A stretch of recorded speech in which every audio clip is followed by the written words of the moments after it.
Hello दोस्तों, स्वागत है आपका आज की वीडियो में। तो जो हमारी प्रीवियस वीडियो थी उसमें हमने मौर्योत्तर काल कंप्लीट कर लिया था। तो आज हम उसके बाद का टाइम पीरियड करेंगे जो था गुप्त टाइम पीरियड। मैंने आपको पिछली वीडियो में बताया था कि मौर्योत्तर काल ख़त्म होने के बाद गुप्त साम्राज्य आया था। तो गुप्त साम्राज्य की आज हम बात करेंगे।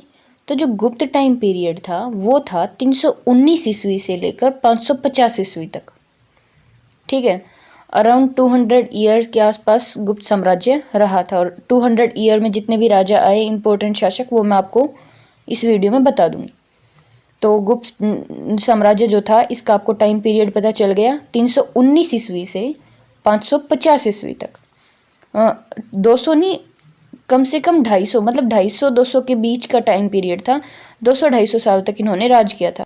तो जो गुप्त थे, गुप्त वंश के शासक थे, वो गुप्त वंश के शासक सबसे पहले कुषाणों के सामंत थे। वो पहले राजा नहीं थे। गुप्त वंश स्टार्ट करने से पहले गुप्त जो थे वो कुषाणों के सामंत थे। कुषाण मैंने आपको बताया था, कुजुल कड़फिसस, विम कड़फिसस और कनिष्क जो इम्पोर्टेंट शासक थे, उनके सामंत हुआ करते थे गुप्त। बाद में इन्होंने अपना वंश चलाया था और ये राजा बने थे। गुप्त वंश के जो संस्थापक बोले जाते हैं वैसे तो श्रीगुप्त बोले जाते हैं, ठीक है, श्रीगुप्त। बट उनका राज्याभिषेक जो था वो राजा बने थे 319 ईस्वी में ही बने थे। लेकिन 319 ईस्वी में ही उन्हें गद्दी से हटा करके जो राजा बने थे वो उनके भाई चंद्रगुप्त प्रथम बने थे। अब ये जो चंद्रगुप्त प्रथम है ये चंद्रगुप्त मौर्य नहीं है। अब जो मौर्य थे, चंद्रगुप्त मौर्य थे, वो 322 ईस्वी पूर्व के आसपास शासक बने थे। ठीक है, तो इनसे कम से कम भी 600 साल पहले, चंद्रगुप्त प्रथम से 600 साल पहले थे चंद्रगुप्त मौर्य। तो इनका मौर्य से कोई लिंक नहीं है, तो चंद्रगुप्त प्रथम को चंद्रगुप्त मौर्य मत समझ लेना। तो इनका ये डिफरेंस बहुत माइनर है, बट ये काफ़ी पेपर में कंफ्यूज कर देता है। चंद्रगुप्त प्रथम है वो गुप्त वंश के शासक हैं, और चंद्रगुप्त मौर्य है वो मौर्य वंश के शासक हैं। ठीक है, तो गुप्त वंश के जो शासक हुए प्रथम वो माने जाते हैं चंद्रगुप्त प्रथम। संस्थापक तो श्रीगुप्त हैं, बट सबसे योग्य शासक जो बोले जाते हैं उसी साल जो बन गए थे चंद्रगुप्त प्रथम, श्रीगुप्त के छोटे भाई। तो चंद्रगुप्त प्रथम थे, 319 ईस्वी में उनका राज्याभिषेक हुआ था। और उसी राज्याभिषेक की खुशी में गुप्त संवत स्टार्ट हुआ था। मैंने आपको इससे पहले 2 संवत बताए हैं, मतलब 2 कैलेंडर बताए हैं। एक तो शक कैलेंडर और दूसरा था विक्रम कैलेंडर, यानी कि शक संवत और विक्रम संवत। तो मैंने क्या बताया था, सबसे पहले कौन सा संवत शुरू हुआ था, वो था विक्रम संवत, जो 58 ईस्वी पूर्व शुरू हुआ था और शक शासकों ने शुरू किया था। ठीक है, उसके बाद जो शक संवत था, शक कैलेंडर, वो किसने शुरू किया था, वो कुषाण शासकों ने शुरू किया था। और कब किया था, 78 ईस्वी में। अब इसके बाद गुप्त संवत, और याद रखना आपको, गुप्त संवत शुरू हुआ था 319 ईस्वी से। और किसने शुरू किया, गुप्त शासकों ने। गुप्त शासकों में जब चंद्रगुप्त प्रथम राज्याभिषेक हुआ इनका, उस खुशी में गुप्त संवत स्टार्ट हुआ। ठीक है, और चंद्रगुप्त प्रथम को महाराजाधिराज भी बोला जाता था। महाराजाधिराज की उपाधि मिली हुई थी। और चंद्रगुप्त प्रथम थे, इनका विवाह, जो मतलब इनकी शादी हुई थी, वो लिच्छवी की राजकुमारी से हुई थी। लिच्छवी की राजकुमारी थी कुमार देवी। इनकी पत्नी का नाम था कुमार देवी। ठीक है, लिच्छवी राजकुमारी थी वो, उनके साथ इनकी शादी हुई थी। और इन्होंने ही समुद्रगुप्त को पैदा किया था। समुद्रगुप्त की माँ है ये कुमार देवी, क्योंकि चंद्रगुप्त प्रथम के बाद जो शासक आए हैं वो समुद्रगुप्त ही आए हैं। ठीक है, तो समुद्रगुप्त के बारे में हम आगे पढ़ेंगे, लेकिन पहले मैं आपको बता देती हूँ, चंद्रगुप्त प्रथम की जो वाइफ है वो है कुमार देवी, लिच्छवी वंश की। और इन्हीं से उत्पन्न हुए थे समुद्रगुप्त। उत्पन्न क्या मतलब पैदा किया था, बोला जाए तो मैं थोड़ा शुद्ध हिंदी ज़्यादा ही बोलने लग जाती हूँ, तो समझ जाना। तो ये तो हो गई चंद्रगुप्त प्रथम की बात। अब सेकंड है, उनके बाद जो शासक बने थे वो थे समुद्रगुप्त, उन्हीं के पुत्र। ठीक है, तो जो समुद्रगुप्त थे उनको भी कुछ उपाधियां मिली हुई थी। जैसे चंद्रगुप्त प्रथम को क्या उपाधि मिली थी, महाराजाधिराज, वैसे ही समुद्रगुप्त को भी कुछ उपाधियां मिली हुई थी। तो उनको जो उपाधियां मिली हुई थी वो थी सर्व राज्योच्छता और दूसरी थी अश्वमेघ पराक्रम। ठीक है, ये उनकी उपाधियां थी। और जो समुद्रगुप्त के टाइम पीरियड के जो सिक्के हैं, उन सिक्कों पर उन्हें समुद्रगुप्त को वीणा बजाते हुए दिखाया गया है। ये जो आप देख रहे हैं, ये समुद्रगुप्त के टाइम पीरियड के सिक्के हैं, गुप्त वंश के, ठीक है, जिन पे समुद्रगुप्त को वीणा बजाते हुए दिखाया गया है और उनको कविराज भी बोला जाता था। अब मैंने आपको बताया समुद्रगुप्त को भारत का नेपोलियन भी बोलते थे। वो जितना हो सकता था उन्होंने अपना साम्राज्य विस्तार करने की कोशिश की, मतलब जितना हो सका अपने जो वंश को बहुत दूर दूर तक फैलाने की कोशिश की थी। बहुत बड़े प्रदेश पर शासन करने की उन्होंने पूरी कोशिश की थी। मतलब काफ़ी उसके लिए उन्होंने अभियान भी चलाए, सैन्य अभियान, यानी कि लड़ाइयाँ भी करी हैं अलग अलग वंश से। उनके जो सैन्य अभियान उनके द्वारा जो चलाए गए हैं, उसकी जानकारी हमें कहाँ से मिलती है? उनके एक दरबारी कवि थे, हरिशेन। आपको नाम याद रखना है। जो दरबारी कवि उनके हरिशेन थे, उनके प्रयाग प्रशस्ति से हमें उन समुद्रगुप्त की सैन्य अभियान की जानकारी मिलती है, ठीक है। और संस्कृत भाषा में लिखे हुए हैं ये प्रयाग प्रशस्ति के जो अभिलेख हैं, प्रयाग प्रशस्ति के अभिलेख संस्कृत भाषा में लिखे हुए हैं, ठीक है। और उसमें उनकी मृत्यु का उल्लेख भी किया गया है। मृत्यु का भी, उनके द्वारा जो अश्वमेध यज्ञ किया गया था उसका भी, और साथ ही साथ उन्होंने जो सैन्य अभियान किए थे उनका भी। तो समुद्रगुप्त के बारे में हमें इतनी डिटेल कहाँ से पता चलती है? उनके दरबारी कवि हरिशेन ने जो प्रयाग प्रशस्ति का अभिलेख लिखा था उसके थ्रू हमें ये सारी इन्फॉर्मेशन मिलती है। अब जो उन्होंने सैन्य अभियान किए थे, उन्होंने अलग अलग राज्यों को जीतने के लिए अलग अलग तरह से सैन्य अभियान किए, मतलब अलग अलग तरीके अपनाए, ठीक है। इसीलिए उनको भारत का नेपोलियन बोला जाता है, सिर्फ इसी रीज़न से। और सबसे बड़ी बात, वो कभी हारे नहीं थे। जैसे जो यूरोप का नेपोलियन था ना, वो काफ़ी बार हारा था अपने साम्राज्य को विस्तार करते हुए, मतलब अपने जो साम्राज्य को बड़ा करते हुए वो बहुत बार उसने हारा था वो, ठीक है। और वही उसका साम्राज्य विस्तार ही उसका पतन का कारण बना था, ठीक है। लेकिन ये उस यूरोप के नेपोलियन से अलग है। समुद्रगुप्त जो है, भारत का नेपोलियन, ये कभी पराजित नहीं हुआ, ये कभी हारा नहीं थे। और सबसे बड़ी बात, इनका जो साम्राज्य विस्तार का जो जो इन्होंने साम्राज्य विस्तार किया था वो कभी इनके पतन का कारण नहीं बना। तो ये यूरोप के नेपोलियन से अच्छे बोल सकते हैं इनको। भारत का नेपोलियन यूरोप के नेपोलियन से ज़्यादा ठीक था। तो ये हो गया समुद्रगुप्त के बारे में। वैसे समुद्रगुप्त के बारे में काफ़ी ज़्यादा डिटेल है, लेकिन वो इतना एग्जाम पॉइंट ऑफ व्यू से इतना इम्पोर्टेंट नहीं है जो वनडे एग्जाम में क्वेश्चन पूछे जाते हैं। तो एक्स्ट्रा चीज़ें मैं यहाँ करवाऊंगी नहीं। समुद्रगुप्त के बाद जो राजा आए हैं, शासक थे, वो थे चंद्रगुप्त द्वितीय, ठीक है, जो समुद्रगुप्त के पुत्र थे। चंद्रगुप्त द्वितीय कौन थे? समुद्रगुप्त के पुत्र। और समुद्रगुप्त के दो पुत्र थे, मतलब दो बेटे थे। एक तो चंद्रगुप्त द्वितीय और था दूसरे रामगुप्त। तो जब समुद्रगुप्त के बाद जो राजा बने थे वो रामगुप्त बने थे। लेकिन जब रामगुप्त सिंहासन पे बैठे ना, वो जो मैंने शक शासक बताए थे ना, वो उन शक शासकों से पराजित हो गए थे और अपनी पत्नी ध्रुव देवी को भी उन्होंने दे दिया था, शक शासकों को देने को तैयार हो गए थे, ठीक है। तब उनके छोटे भाई चंद्रगुप्त द्वितीय ने शक राजाओं को और रामगुप्त को दोनों को मार के ध्रुव देवी से विवाह किया था। ध्रुव देवी कौन थी? रामगुप्त की पत्नी थी। लेकिन रामगुप्त ने शक शासकों से हारने के बाद उनको अपनी पत्नी तक दे दी थी, देने को तैयार हो गए थे। तब उनके छोटे भाई ने अपने भाई को भी मार दिया था, रामगुप्त को, और शक राजा जो ध्रुव देवी को लेकर गए थे उनको भी मार दिया था और ध्रुव देवी से विवाह कर लिया था, ठीक है। तो समुद्रगुप्त के बाद माना जाता है कौन है? चंद्रगुप्त द्वितीय, जिन्होंने लंबा टाइम पीरियड तक शासन किया, ठीक है। चंद्रगुप्त द्वितीय का टाइम पीरियड है 380 से 412 ईस्वी तक। और जो उनकी बेटी थी प्रभावती, उसका विवाह वाकाटक वंश में किया था। मतलब चंद्रगुप्त द्वितीय थे, उन्होंने साम्राज्य विस्तार के लिए क्या किया, अपनी बेटी प्रभावती का जो शादी थी वो वाकाटक वंश से कर दी थी। वाकाटक वंश के जो राजा थे रुद्रसेन, उनसे कर दी थी, ठीक है। और चंद्रगुप्त द्वितीय को भी अलग अलग नाम से जाना जाता था, आपको याद रखना है। अब आपको देखो, आप कंफ्यूज मत हो जाना, क्योंकि पहले जो शासक थे वो थे चंद्रगुप्त प्रथम, जिनकी उपाधि थी महाराजा धीराज। फिर इसके बाद कौन आए? समुद्रगुप्त। और समुद्रगुप्त की जो उपाधियां थी वो क्या बताई थी मैंने? सर्वराज्योच्छता और अश्वमेघ पराक्रम।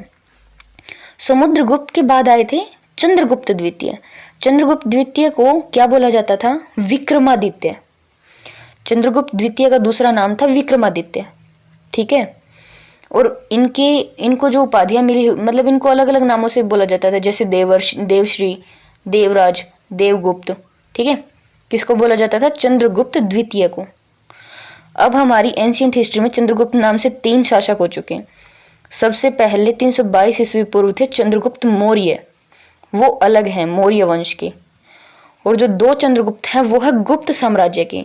पहले हैं चंद्रगुप्त प्रथम, फिर उन्हीं के पोते हैं चंद्रगुप्त द्वितीय, जिनको विक्रमादित्य भी बोला जाता है, ठीक है। और शक शासकों को जब जो चंद्रगुप्त द्वितीय या फिर विक्रमादित्य है, इन्होंने जब शक शासकों को हराया तो इस खुशी में उन्होंने चांदी का सिक्का जारी किया था, ठीक है। और चंद्रगुप्त द्वितीय ही वो शासक है जिन्होंने मेहरौली का लौह स्तंभ बनवा रखा है।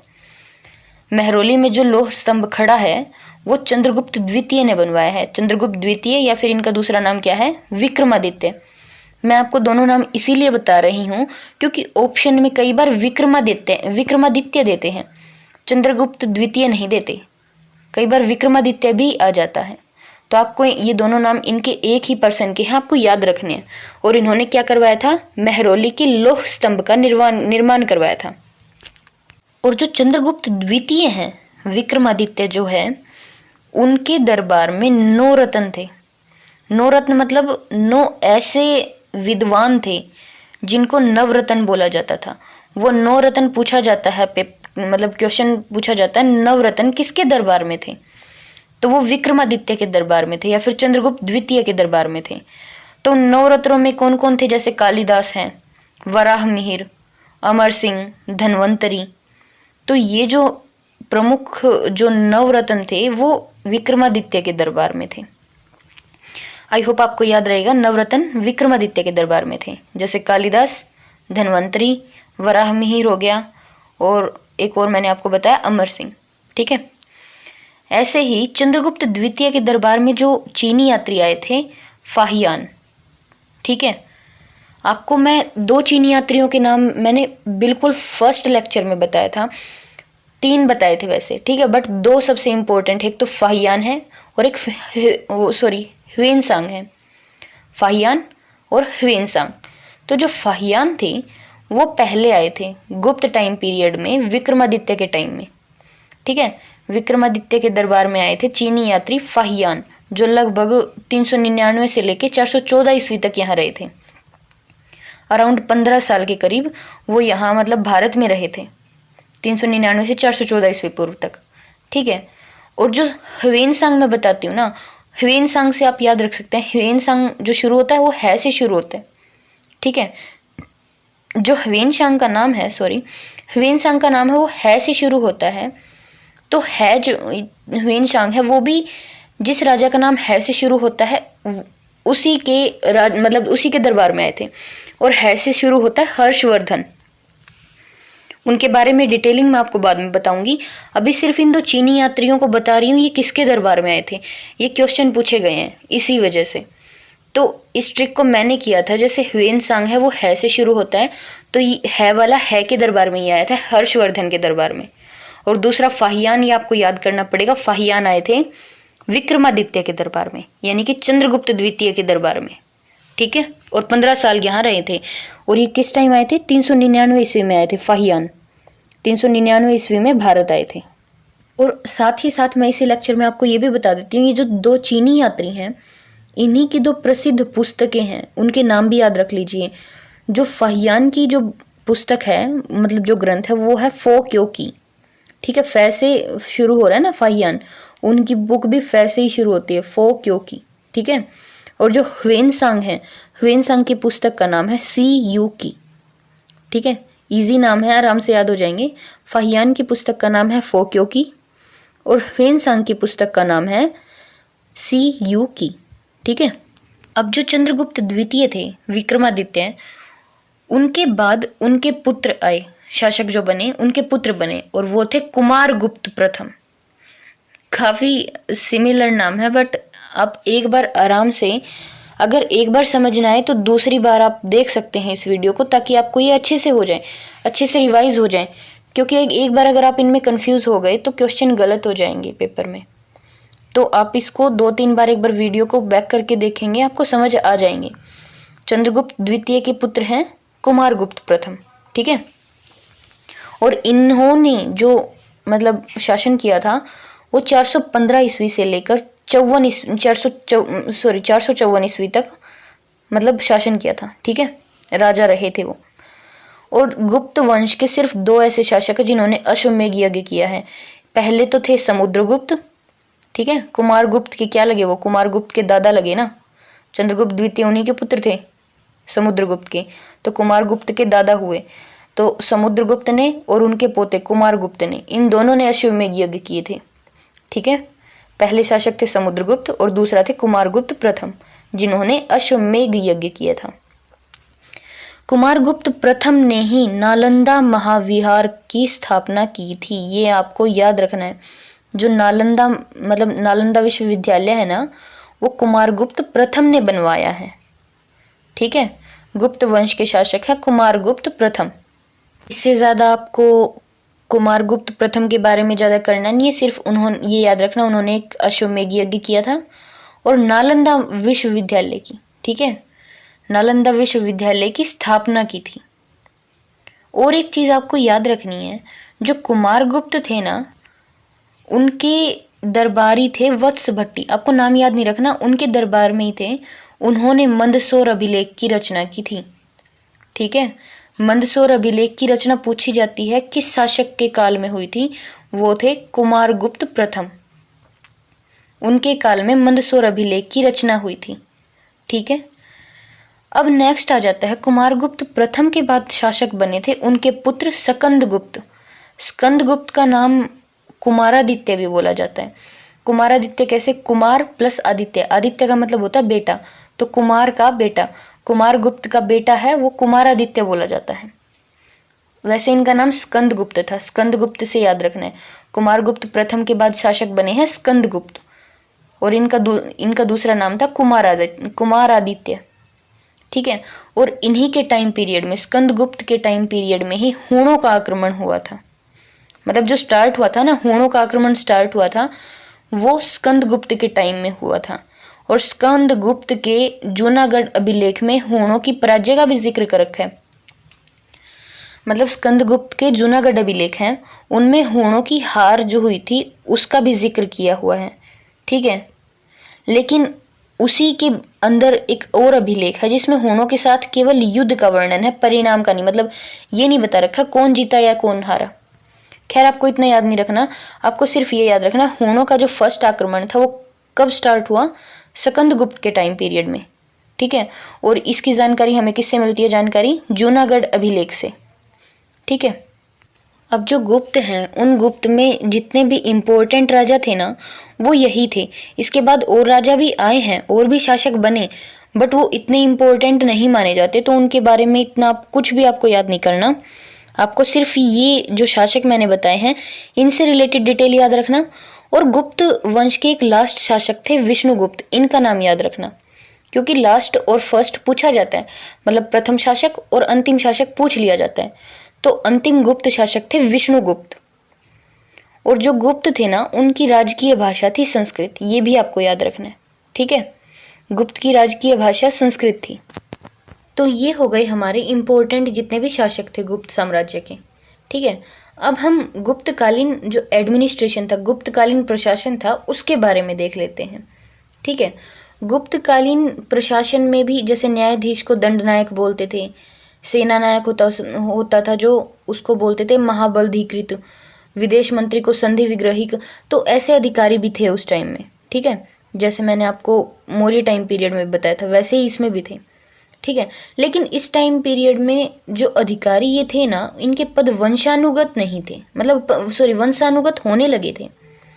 जो भी मतलब आज अगर कोई पुरोहित है तो उसका पुत्र भी उस पुरोहित हैं उन्हीं के पद पर आसीन होगा, उनका पुत्र।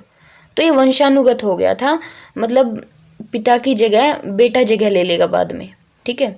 तो ये नहीं था कि क्वालिफिकेशन के अकॉर्डिंग कि किसी और को पुरोहित का काम आता है वो नहीं बन सकता, पुरोहित का बेटा ही बाद में पुरोहित बनेगा।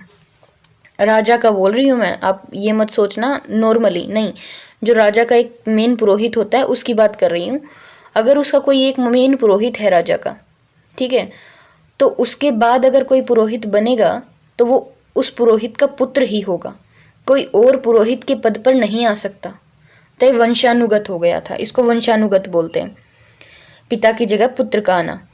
और इसी तरह एक ही जो व्यक्ति है उसको एक से ज़्यादा पद भी दिए जाने लगे थे, मतलब एक ही पर्सन को 2-3 पद, मतलब एक से ज़्यादा जो पद होते हैं वो दिए जाने लगे थे। अब एक और चीज़ बता देती हूँ जो इम्पोर्टेंट है। जो साम्राज्य था, पूरा बहुत बड़ा साम्राज्य था, ये आप जो देख रहे हैं मैप में, ये पूरा साम्राज्य था। इसका विभाजन प्रांतों में किया गया था। जैसे आज के टाइम हमारा पूरा देश है, पूरे देश को अब इन्होंने बांट रखा राज्यों में, ठीक है। उसी टाइप से साम्राज्य को बांट रखा था प्रांतों में, जिसे देश या फिर भुक्ति बोलते थे। जो प्रांत बटे हुए थे ना, इन प्रांतों को देश या फिर भुक्ति बोलते थे, भुक्ति। और भुक्ति पर उपरीक नामक अधिकारी की नियुक्ति की जाती थी। मतलब भुक्ति में जो सबसे ऊपर होगा ना उसको उपरीक अधिकारी बोलेंगे, उपरीक। जैसे हमारे राज्य में जो सबसे ऊपर अधिकारी होगा मुख्यमंत्री, मैं सिर्फ एक पोस्ट लेके बता रही हूँ, ज़्यादा सीरियस मत लेना। जैसे सबसे बड़ा हमें पता है पूरा साम्राज्य है, हमारा पूरा भारत है, पूरे भारत में हमारे प्रधानमंत्री हैं, जैसे उसी तरह से गुप्तकालीन टाइम पीरियड में पूरे साम्राज्य के राजा हो गए। फिर इस भारत को जैसे राज्यों में बांट रखा है, वैसे ही गुप्त साम्राज्य को प्रांतों में बांट रखा था। हम अब राज्य बोल देते, उस टाइम भुक्ति बोल देते थे। अब सीएम होते हैं राज्य के, वैसे ही उस टाइम भुक्ति पर उपरीक अधिकारी होते थे, उपरीक बोला जाता था उनको। अब हम राज्य को जिलों में बांटते हैं आगे, है ना, तो उसी टाइप से उन्होंने भी प्रांतों को जिलों में बांट रखा था, और इन जिलों को विषय बोलते थे, ठीक है। और इन विषय पर इन जो प्रधान होता था उसको विषयपति बोलते थे, विषयपति बोला जाता था, ठीक है। जैसे हमारे जिले होते हैं उसी तरह से उन्होंने प्रांतों को जिलों में डिवाइड कर रखा था, और उनके ऊपर जो प्रधान जो सबसे ऊपर होता था वो विषयपति होता था, अलग अलग जिलों का। और जो नगर में और गांव में रहने वाले अलग अलग जाति और व्यवसाय के संघ भी होते थे। अब जो जिले बटे हुए हैं उनमें नगर और गांव तो होंगे ही, ठीक है, तो उनमें जो अलग अलग जातियां और व्यवसाय के संघ होते थे ना, पूरा एक ग्रुप होता था, ग्रुप होते थे अलग अलग जातियों के और व्यवसायों के, उनको पूग बोला जाता था। आई होप आपको ये थोड़ा समझ आ रहा होगा। थोड़ा अभी मुश्किल लगेगा अगर एक बार स्टार्टिंग में कर रहे हैं आप, तो थोड़ा एक बार और इसको देख लें तो समझ आ जाएगा। और गांव को सबसे निचली इकाई माना जाता था, ठीक है, गांव को सबसे निचली इकाई माना जाता था, और इसका प्रधान होता था ग्रामिक, ग्रामिक या फिर महत्तर, हाँ ठीक है। ये हो गया उस टाइम का प्रशासन, एडमिनिस्ट्रेशन, बिल्कुल आज के टाइम पीरियड की तरह लगता है। तो इतना सब देखने के बाद पता है गुप्त काल को स्वर्ण युग बोला जाता है, क्योंकि ये पूछा जाता है जो स्वर्ण युग था वो किस काल को बोला जाता है, वो गुप्त काल को बोला जाता है। लेकिन एक चीज़ जो है वो गुप्त काल को स्वर्ण युग होने से इनकार करती है, क्योंकि गुप्त काल में महिलाओं की दशा में काफ़ी गिरावट आई थी। सती प्रथा भी देखने को मिली है, पर्दा प्रथा भी गुप्त काल में देखने को मिली, देवदासी प्रथा भी चल चुकी थी। जो कालिदास का मेघदूत है उसमें देवदासी का मतलब जिक्र किया गया है। उसी तरह अभिज्ञान शाकुंतलम जो कालिदास ने लिखी है उसमें पर्दा प्रथा दिखा रखी है। समाज में मतलब छुआछूत भी था। तो इन सामाजिक जो कुरीतियाँ थीं इनकी वजह से शायद कहीं ना कहीं स्वर्ण काल नहीं बोला जाता, ऐसा कुछ मतलब विद्वान मानते हैं कि इस वजह से गुप्त काल को स्वर्ण युग नहीं बोला जाता, अदरवाइज स्वर्ण काल बोला जाता था गुप्त साम्राज्य को। अब ये तो मैंने आपको बताया कि गुप्त काल को स्वर्ण युग क्यों नहीं बोल सकते, क्योंकि महिलाओं की दशा में काफ़ी गिरावट आई और काफ़ी कुरीतियाँ चल पड़ी थी। जो सती प्रथा बता रही हूँ, पर्दा प्रथा है या फिर छुआछूत है, देवदासी प्रथा है, ठीक है। और किस वजह से इसको स्वर्ण काल बोला जाता है ये क्या है, क्योंकि इस टाइम पीरियड में साहित्यिक विकास हुआ था, मतलब साहित्य का काफ़ी विकास हुआ था, काफ़ी अच्छा लिखा जाने लगा था। शिक्षा में काफ़ी विकास हुआ था, शैक्षणिक विकास, वैज्ञानिक विकास हुआ, दर्शन का भी विकास हुआ था, स्थापत्य कला जो मतलब मूर्तियां बनती हैं, स्तंभ बनते हैं, उनमें भी विकास हुआ था, चित्रकला में भी विकास हुआ, मूर्तिकला में भी विकास हुआ। इस वजह से इस टाइम पीरियड को स्वर्ण काल बोला जाता है, क्योंकि इस टाइम पीरियड में काफ़ी सांस्कृतिक उपलब्धियां देखने को मिलती हैं। ठीक है। और इस काल में वेदांगों को पढ़ना मतलब बहुत ज़्यादा इम्पोर्टेंट सब्जेक्ट बन चुका था। वेदांग मैंने आपको बताए थे, जो वेदों को पढ़ने का तरीका होता है वो वेदांगों में दिया गया। 6 वेदांग जो मैंने स्टार्टिंग के लेक्चर में बताए थे, उसका लिंक भी मैं आपको डिस्क्रिप्शन बॉक्स में दे दूंगी, आप देख सकते हैं। ठीक है। तो जो 6 वेदांग बताए थे उनका मतलब उनको पढ़ना बहुत इम्पोर्टेंट विषय बन चुका था इस टाइम पीरियड में। वो 6 वेदांग मैं आपको दोबारा बता देती हूँ जो मैंने आपको बताए थे। पहला था शिक्षा, दूसरा कल्प, तीसरा व्याकरण, चौथा था निरुक्त, पांचवा छंद और छठा था ज्योतिष। ये 6 वेदांग बताए थे। ठीक है। और इस काल में काफ़ी अनेक कवि और लेखक थे जो मैं नवरत्न बताती हूँ। ठीक है। उनमें भास थे। भास ने लिखी थी स्वप्नवास वंदता। ठीक है। स्वप्नवास वंदता किसने लिखी थी? भास नामक कवि ने। एक शूद्रक थे। शूद्रक ने कौन सी पुस्तक लिखी है जो बहुत फेमस है? मृच्छकटिकम। और विशाखदत्त ने लिखी है मुद्रा राक्षस। और देवी चंद्रगुप्तम भी है। शूद्रक ने कौन सी लिखी है? मृच्छकटिकम।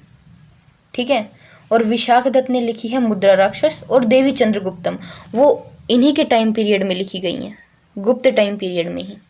ठीक है। और कालिदास के महाकाव्य तो आपको अच्छे से पता ही हैं जो उन्होंने लिखे हैं। मालविकाग्निमित्रम है, अभिज्ञान शाकुंतलम, या फिर मेघदूत, ऋतुसंहार, कुमार संभवम, रघुवंश, ये कालिदास के द्वारा लिखे हुए हैं। ठीक है। इनसे हमें पता चलता है कि साहित्यिक विकास कितना अच्छा हो चुका था। अब मैंने आपको बताया था गुप्त टाइम पीरियड में वैज्ञानिक विकास भी हुआ था। वो वैज्ञानिक विकास मैं आपको क्यों बोल रही हूँ? क्योंकि जो मेहरौली में लौह स्तंभ खड़ा हुआ है ना, मतलब वो प्रमाणित करता है वो आज भी खुले आसमान के नीचे है। और खुले आसमान के नीचे होने के बाद भी उस लौह स्तंभ को आज तक जंग नहीं लगा। तो आप सोच के देख सकते हैं ऐसी उन्होंने क्या वैज्ञानिक विकास हो चुका था उस टाइम पीरियड में कि उन्होंने ऐसा लौह स्तंभ बनाया जिसको आज तक जंग नहीं लगा है, मेहरौली में है जो। और गुप्त काल में ही आर्यभट्ट जैसे गणितज्ञ भी थे। ठीक है। आर्यभट्ट जो थे वो गुप्त टाइम पीरियड के ही हैं, जिन्होंने मैथ को एक अलग ही लेवल दिया। ठीक है। उन्होंने ही बताया था कि पृथ्वी गोल है और अपनी धुरी पर घूमती है। ठीक है। और उन्होंने परिधि का मतलब जो हमारी पाई है ना मैथ में, पाई का मान भी उन्होंने ही बताया था। ठीक है। और इनकी रचना जो है ना, आर्यभट्ट ने रचना की थी आर्यभट्टियम की। उन्होंने पुस्तक लिखी थी आर्यभट्टियम। आपको याद रखना है, उन्होंने ही बताया था पृथ्वी गोल है, अपनी धुरी पे घूमती है, और उन्होंने ही पाई का मान भी बताया था। और वो आर्यभट्ट ही थे जिन्होंने ये भी बताया कि सूर्य ग्रहण और चंद्र ग्रहण मतलब कैसे होते हैं, दिन रात छोटे बड़े कैसे होते हैं। ठीक है। और वर्ष के दिनों की मतलब उन्होंने काउंटिंग भी की थी, मतलब पूरे साल में मतलब कितने दिन होते हैं, 365.25, ये उन्होंने काउंट किया था। किसने? आर्यभट्ट ने। तो जो दिनों को काउंट किसने किया था? आर्यभट्ट ने, जो आज भी बहुत शुद्ध माना जाता है, बिल्कुल परफेक्ट। आज भी हम अगर साल में ये पूछा जाता है ना कितने दिन होते हैं, तो हम यही बोलते हैं 365। ठीक है। तो ये हो गए आर्यभट्ट। गुप्त टाइम पीरियड के ही एक और विद्वान है, वो है ब्रह्मगुप्त। ब्रह्मगुप्त ने गुरुत्वाकर्षण का सिद्धांत बताया था। ये मैं आपको इसलिए नहीं बता रही कि ठीक है पेपर में तो आते हैं, ये मैं इसीलिए इतना डिटेल से बता रही हूँ ताकि थोड़ा इंटरेस्ट हो कि गुप्त टाइम पीरियड देख लो, आज से 1700 साल पहले था, करीब 1700 साल पहले। और उस टाइम इतने महान विद्वान थे, उन्होंने ऐसी ऐसी चीज़ें खोज निकाली थी। आज हमारे पास सब कुछ है, काफ़ी एडवांस टेक्नोलॉजी है। उस टाइम टेक्नोलॉजी भी नहीं थी, फिर भी वो इतने एडवांस थे। उसी टाइम पे एक वराह मिहिर भी थे, वो ज्योतिष थे और खगोलविद थे। ठीक है। नागार्जुन भी थे। नागार्जुन वो थे जिन्होंने पारे की खोज की थी। पारा वो है जिसे थर्मामीटर में यूज नहीं किया जाता, मर्क्यूरी जिसको बोलते हैं। उनकी खोज नागार्जुन ने की थी, जो गुप्त टाइम पीरियड में ही थे। और उन्हीं के काल में मैंने आपको बताया धन्वंतरी भी थे, जो बहुत बड़े चिकित्सक थे। और इन्होंने ही जो प्लास्टिक सर्जरी वगैरह होती है, जितनी भी सर्जरी होती है ना, शल्य चिकित्सा के बारे में जानकारी धन्वंतरी की पुस्तक से ही मिलती है। ठीक है, तो कुल मिला के देखा जाए ना, गुप्त टाइम पीरियड इसीलिए स्वर्ण युग ज़्यादा बोला जाता है क्योंकि इसमें काफ़ी चीज़ों का विकास हुआ है, चाहे वो साहित्यिक विकास हो, वैज्ञानिक विकास हो, या गणित में विकास हो, किसी भी चीज़ में हो, खगोल में विकास हो। ठीक है, काफ़ी चीज़ें इसमें मतलब विकसित हो चुकी थी। हाँ, इसीलिए स्वर्ण और स्वर्ण युग किस लिए नहीं बोला जाता, क्योंकि महिलाओं की दशा काफ़ी गिर गई थी, वो मैंने आपको पहले एक्सप्लेन कर दिया। और जो गुप्त काल था, मैं आपको अभी इसकी इकोनॉमी बता देती हूँ। गुप्त काल में दोनों तरह के सिक्के चलते थे, सोने के सिक्के भी चलते थे और चांदी के सिक्के भी चलते थे, लेकिन सबसे ज़्यादा सोने के सिक्के चलते थे जिनको दिनार बोला जाता था। ठीक है, अलग अलग टाइम पीरियड में अलग अलग नामों से बोला गया, जो मैंने आपको साथ के साथ बताए हैं।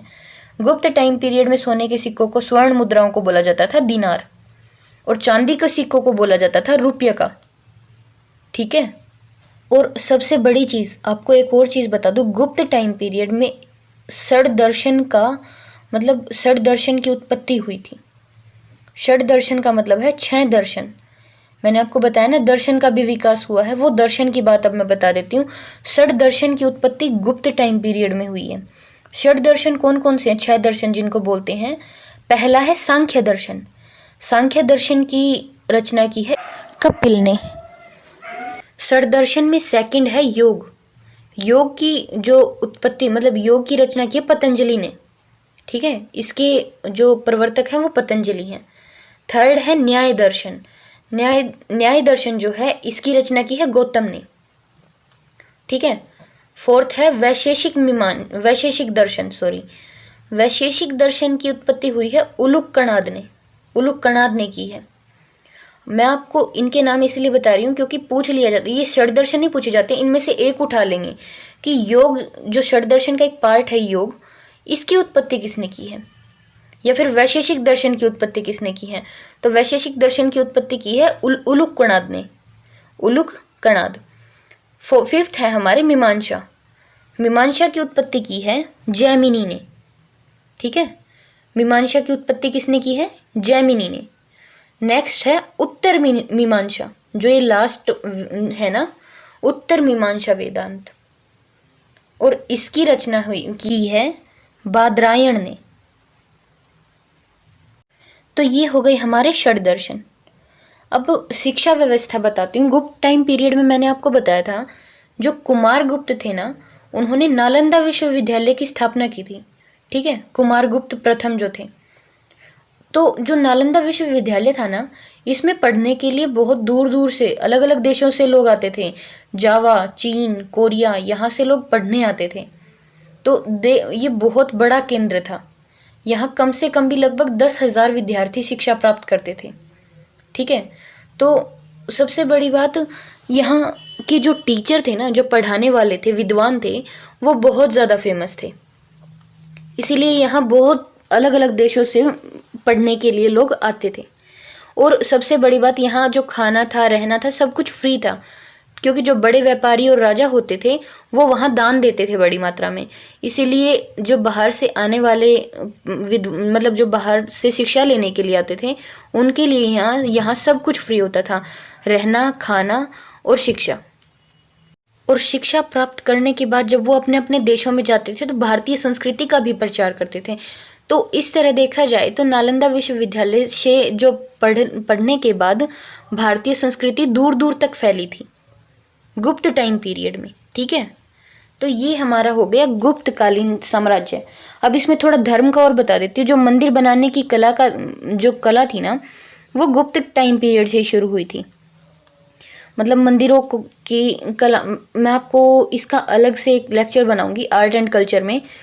जो मंदिर बनाने की कला होती थी, दक्षिण भारत के मंदिर अलग होते थे और उत्तर भारत के मंदिर अलग होते थे। तो जो मंदिर बनाने की कला थी वो गुप्त काल से शुरू हुई थी। और जो गुप्त सम्राट थे ना, जो गुप्त साम्राज्य के जितने भी शासक हुए थे, वो वैष्णव धर्म के अनुयायी थे, मतलब विष्णु को मानते थे। और जो विष्णु का वाहन गरुड़ है, वो गुप्तों का राज चिन्ह था। ठीक है, राज चिन्ह याद रखना, उनकी सबसे बड़ा जो राज चिन्ह था ना, वो गरुड़ था। विष्णु का जो वाहन होता है गरुड़, वो गुप्तों का राज चिन्ह था, क्योंकि वो विष्णु को मानते थे, उनके अनुयायी थे। अजंता की गुफाएं जो हैं बौद्ध धर्म की महायान शाखा से संबंधित हैं। और अजंता के अतिरिक्त जो बाघ गुफाएं हैं ना, जो मध्य प्रदेश में है, वो भी गुप्त काल टाइम पीरियड का ही एक सबसे इम्पोर्टेंट उदाहरण है। ठीक है, ये तो आपको याद ही रखना है, सबसे इम्पोर्टेंट एग्जाम्पल है। जो अजंता के अलावा जो बाघ की गुफाएं हैं वो भी गुप्त टाइम पीरियड की ही कला का सबसे इम्पोर्टेंट एग्जाम्पल है। और जो मंदिर होते हैं, मंदिर में देवताओं की मूर्तियां रख कर उनकी पूजा शुरू हुई थी, वो गुप्त टाइम पीरियड में हुई थी। मतलब देवताओं की मूर्तियां रखी गई और फिर उनकी पूजा की गई, ये गुप्त काल में शुरू हुआ था। ठीक है, और इसी काल में त्रिदेव की मतलब कल्पना की गई थी। जो ब्रह्मा विष्णु महेश बोले जाते हैं ना त्रिदेव, उनकी कल्पना भी मतलब गुप्त काल में ही हुई थी। तो सांस्कृतिक उपलब्धियां इतनी हो चुकी थी, इन्हीं कारणों से गुप्त काल को भारतीय इतिहास का स्वर्ण युग बोला जाता है। ठीक है, तो हमने आज गुप्त साम्राज्य का कंप्लीट डिटेल देख लिया। मतलब उसमें जो इम्पोर्टेंट शासक थे, गुप्तकालीन का जो एडमिनिस्ट्रेशन था, उस टाइम का जो समाज था, या फिर वहाँ की अर्थव्यवस्था, या फिर धर्म, हमने सारी डिटेल आज की देख ली है। तो गुप्त टाइम पीरियड हमारा कंप्लीट हो गया। नेक्स्ट वीडियो में हम देखेंगे गुप्तोत्तर काल, यानी कि गुप्त काल के बाद जो टाइम पीरियड आया वो बोला जाता है गुप्तोत्तर काल। तो आज की वीडियो में बस इतना ही। अगर वीडियो पसंद आई हो तो लाइक, शेयर, कमेंट, और अगर चैनल पर नए हैं तो सब्सक्राइब करके बेल आइकन प्रेस कर लो, ताकि आगे आने वाली वीडियोज़ के नोटिफिकेशन आपको टाइम से मिलते रहें। तो मिलते हैं नेक्स्ट वीडियो में, तब तक के लिए बाय बाय।